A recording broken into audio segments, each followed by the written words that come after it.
คาดูคิดดีครั้งแรกในชีวิตได้เนี่ยเคยมาโอ้ยกราบทักทายสบายดียามเสาร์เนาะทุกคนมื้อนี้คงสิแปลกกันเนาะว่าเห็นไปไสคือบ่ได้ไปเฮ็ดงานแต่มื้อนี้สิหยุดไปเที่ยวเนาะทุกคนเป็นมื้อวันที่เก้าพฤศจิกายนเนาะทุกคนบ่ฮู้ว่าเราสิได้ไปเที่ยวไสเนาะก็อย่างเดียวถ้าเพิ่นมารับเนาะทุกคนได้ยินว่าเป็นทะเลนี่แหละบ่ฮู้ว่าจักที่ใดแต่เราก็ยังบ่เคยไปเดี๋ยวไปเบิ่งนำกันเลยว่าสิเป็นบ่อนใดทุกคนตอนนี้กำลังมาหอดฝั่งนี้เองเนาะยังถ่ายอีกคันหนึ่งมาทุกคนปกติมาหลายคนตอนนี้คันเดียวมาประมาณ6 คนมาพร้อมกันตอนนี้หอดใจสั่นนั่งเลิศมาโปะว้าทุกคนมาหอดแล้วพัทยานี่เป็นพัทยาทุกคนโอ้ยทะเลโคตรงามสุดท้ายก็มาหอดทุกคน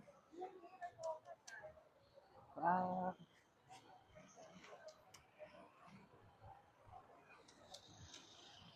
อันนี้เป็นทะเลพัทยาเฮ้ยโอ้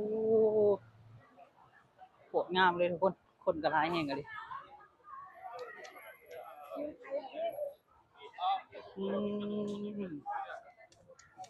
เจ๊ว้าทุกคนครั้งแรกในชีวิตที่ได้มาพัทยางามแห้งกันดิทุกคนคนหลายแห้งกันดิเอองามอยู่ปะงามอยู่ปะป้าคาดูคิดดีครั้งแรกในชีวิตได้เนี่ยที่ได้มาเอออันนี้เป็นพัทยาแม่นบ่พัทยาบ่เนี่ยฮะบ่แม่นบ่เกาะล้านอ๋อบ่ฮู้ได้นี่ฮะเคยมาโอ้ยคนก็หลายแฮงอะดิทุกคนเออ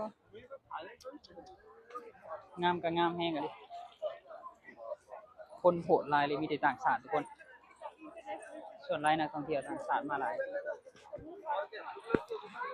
เดี๋ยวเราก็ยังสิได้ถามหมู่เนาะเพราะว่ามาหลายคนที่ว่าพากันไปเกาะล้านซึ่งเฮาก็บ่รู้ว่าเกาะล้านอยู่ตรงไหนเนี่ยสิขึ้นเรือ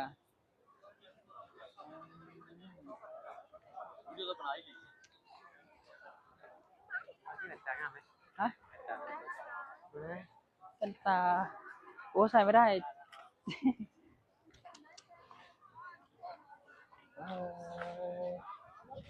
ทุกคน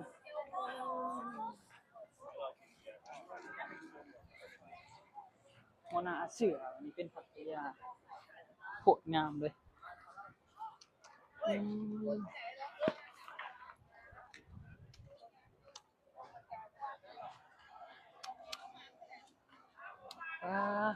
เป็นอะไรเหมือนนี่ฮะดีใจป่ะดีใจครับ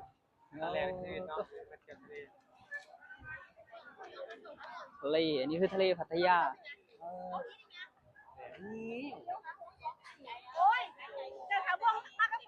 คลิปนี้ก็มาหอดพัทยาเลยทุกคนสิจบคลิปลงไปทำนี่แหละเดี๋ยวจะถ่ายอีพีต่อไปให้คุณบ๊ายบาย